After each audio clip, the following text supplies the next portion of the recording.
One of the principal bannermen of House Stark, House Umber is a noble house of the north. Their sigil is a roaring giant in shattered chains with brown hair and wearing a skin. Their seat is the Last Hearth, located close to the Gift in a forest east of the King's Road. Their forest consists of tall pine and old oak. The Last Hearth is the northernmost major castle of the Seven Kingdoms, and they control the land along the Bay of the Seals, south of the New Gift, and west to the King's Road, which includes the Lonely Hills and the Last River. The King's Road runs along the western area of their territory for 100 leagues, and though most of their lands are east of the King's Road, in the summer the Umbers have their sheep graze in the high meadows of the northern mountains. The Umbers were once one of the many kings in the north, but after the Starks began their campaign to rule the north thousands of years ago, the Umbers eventually fell and were reduced to vassals of House Stark. From all accounts, since being vassals, the Umbers have served House Stark faithfully, though they may still practice Lord's Right of the First Night, which was banned during the reign of King Jaehaerys Targaryen I, and definitely looked down on by the Starks. However, the Umbers deny any truth in that rumor. There are also rumors the Night's King, a Lord Commander who mated with another during the Age of Heroes, may have been an Umber, but it can't be certain. Being northerners, the Umbers are said to be a hardy people and shaped by the harshness of the area. But besides the unforgiving environment of the north, the Umbers are also hardened by their proximity to the Wall. Because of their lands being so close to the Wall, wildlings are an issue for House Umber and its lands since the dawn of days.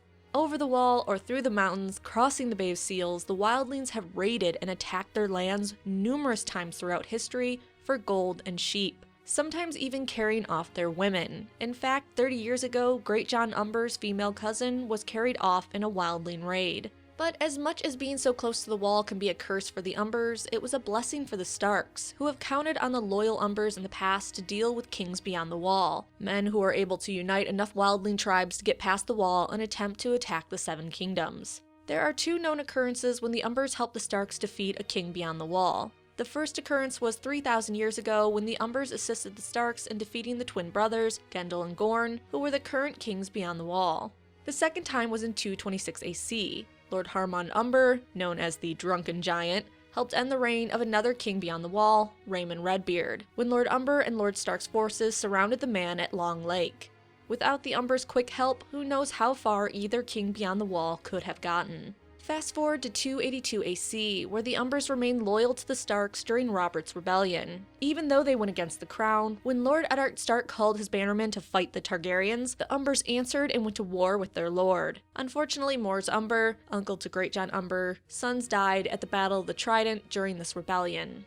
That's all we know about the Umbers before the time of the books, so now let's talk about House Umber during the time of the books. The Umbers once more answered the call of the Starks when Lord Eddard Stark was taken prisoner by the crown under the charge of treason. When Robb Stark called his bannermen, Great John Umber, Lord of the Last Hearth, showed up at Winterfell with his men, taking the majority of the strength from their land to join Robb. After a brief disagreement, Great John became Robb's most loyal and right-hand man, and he and his men followed Robb into the War of the Five Kings. I talked about Great John extensively in his own video, so for this overarching House Umber video, I will say that Great John and his men stayed by Robb's side throughout the war, and Small John, Lord Umber's son, was part of Robb's personal guard, which was a great honor.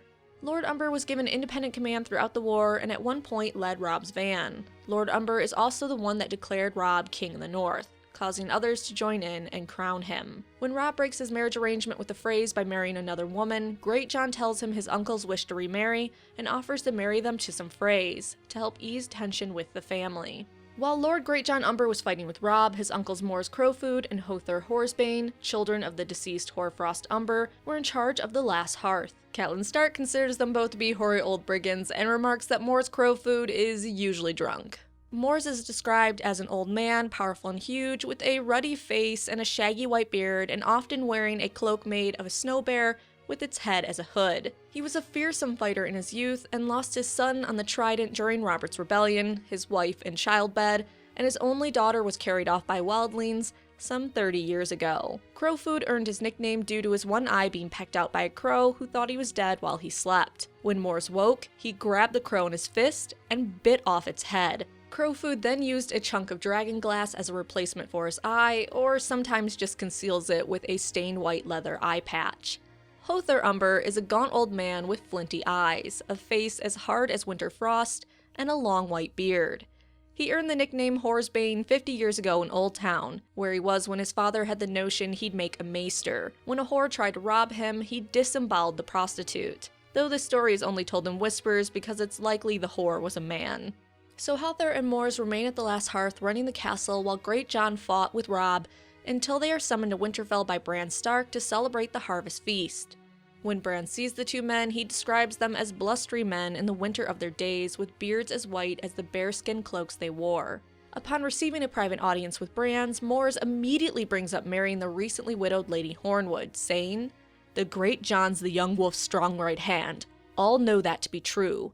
Who better to protect the widow's lands than an Umber, and what Umber better than me?" When Maester Luwin says she is still grieving the loss of her husband, Mors laughs. "I have a cure for grief under my furs." Roderick promised to bring up the request to Lady Hornwood and Robb, but Lady Hornwood didn't like the idea of marrying that man. Hother, on the other hand, didn't want a woman but ships. He told Bran, "There's wildlings stealing down from the north, more than I've ever seen before. They cross the Bay of Seals in little boats and wash up on our shores. The crows in Eastwatch are too few to stop them, and they go to ground quick as weasels. It's longships we need, aye, and strong men to sail them. The Great John took too many. Half our harvest gone to seed for want of arms to swing the size." When Roderick suggests working with Lord Manderley to build ships to guard the Umbers and Manderley's coast, Mors isn't happy. He snorts, "Manderley? That great waddling sack of suet? His own men mock him as Lord Lamprey, I've heard. The man can walk. If you stuck a sword in his belly, 10,000 eels would wriggle out." Sir Roderick tells them they will work with Lord Manderley, or their king will know why, and they agree to do so, while grumbling, of course. During the actual harvest feast, Bran sends boar to the boisterous Umbers as a gesture of friendship and favor. The two Umber men play a drinking game, slamming their horns together hard. When the eating is done, the food and tables were cleared away to make room for dancing, and Hother Umber brought forth a huge curved war horn banded with silver. During the night that ended, when the singers reached the part where the Night's Watch rode forth to meet the Umbers in the battle for the dawn, Hother blew a blast that set all the dogs barking. A little later, Mors Umber got to his feet, seized a passing serving girl by the arm, knocked a flagon of wine out of her hands to shatter on the floor. He then whirled, spun, and tossed her in the air while she squealed with laughter. After the feast, the Umbers returned back home to the last hearth. Later, when Theon Greyjoy betrays Robb and takes Winterfell, Theon fears Stark lords coming to take the castle back, including the Umbers, with Theon believing they're gathering beyond the last river. When Roderick Cassel comes to parley, Theon notes that the Umbers are not present, which is a surprise given how loyal they are to the Starks. Even Ramsay knows the Umbers to be good Stark men, and he tells Theon that Bran and Rickon may have headed to their land. When Bran and Rickon are escaping Winterfell, Maester Luwin suggests to Osha that she takes the boys to a few northern houses, the Umbers being one of them. When Bran is on the run with Jojen, Mira, and Hodor, he continuously thinks about heading to the Umbers at the last hearth. He thinks of Great John's uncles Hother and Mors as fierce men but loyal. Arya shares a similar feeling as Bran while on the run. She had thoughts to reveal herself if she had seen an Umber sigil on any of the men. Tywin Lannister also fears the loyalty of the Umbers to the Starks, and thinks sending Sansa Stark to the north would result in her being married to a Manderley or an Umber before the moon's turn, and therefore be a threat. Interestingly, during this time, Maester Aemon sent a raven to the Umbers to warn of the danger to the realm with the wildlings at the gate. He writes to them to come with all their strength, but the Umbers do not send their men, which could be for a variety of reasons, not limited to most their good men were with Greatjon, and they didn't even have enough men to deal with their own harvest. But regardless, everything changes for House Umber when Greatjon Umber, after serving Robb faithfully through the War of the Five Kings, is taken prisoner at the Red Wedding, and Small Jon, his son, is murdered there. With Greatjon held prisoner by the Lannisters, the Horsebane is forced to join up with the Boltons, who the Umbers hold no love for, and Roose is very aware of the Umbers' dislike of him, stating they may seem simple, but they are not without a certain low cunning. Horsebane is at the feast at the Dreadfort with the Boltons before riding south with Ramsay Bolton to Moat Cailin to help clear out the Ironborn. Horsebane brings 300 spearmen and 100 archers with him. After taking Moat Cailin, a letter is sent to Asha at Deepwood Motte from Ramsay Bolton telling the Ironborn to leave. Among other lords, Horsebane signs a letter with a crude giant. Later, a letter is sent to Jon Snow at the Wall talking of taking Moat Cailin, and the Northern Lords affirming their loyalty to the Iron Throne. Horsebane also signs this letter with a crew giant of House Umber. After helping the Boltons take Moat Cailin, Hother goes to Winterfell to celebrate Ramsay Bolton's wedding to Arya, or fake Arya, who is really Jane Poole. He is at fake Arya's wedding where he is grim-faced and scowling. He stays at Winterfell after the wedding due to the storms. During one breakfast, he talks quietly to Lord Harwood Stout. A little later, snowmen were made in the yard of the lords and ladies of Winterfell, including one with a beard made of icicles to resemble Horsebane. When a free rider is thrown over the wall, Lord Umber believes the man to be sucking Stannis' cock in no time. During this time at Winterfell, Lady Dustin informs Roose and the Freys that Horsebane is not loyal, something Roose already knows, but the Freys need to get through their thick skulls. She says, "Old Horsebane is only here because the Freys hold the Great John captive." Or my favorite later comment by her to Roose Bolton and the Freys when some men are found murdered at Winterfell. "Do you imagine Horsebane loves you any better? If you did not hold the Great John, he would pull out your entrails and make you eat them." So likely most people at Winterfell are very aware of Hother's position and feelings towards the Boltons and Freys.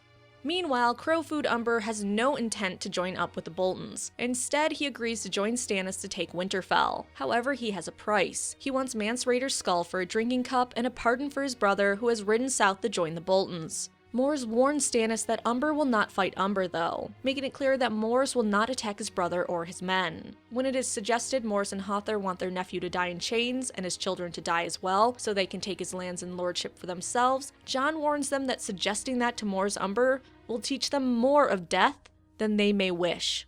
Jon also warns them that unless Stannis meets his terms, Mors will cut Stannis' host to pieces when they go through his lands to reach their destination. When Stannis thinks of using the wildlings for his cause, Jon Snow warns him to leave them, and that using them will not win any Northmen to their cause, especially the Umbers who have a strong dislike of the Free Folk. Jon also suggests Mors Umber as one of the men to become Lord of Winterfell after Stannis takes it.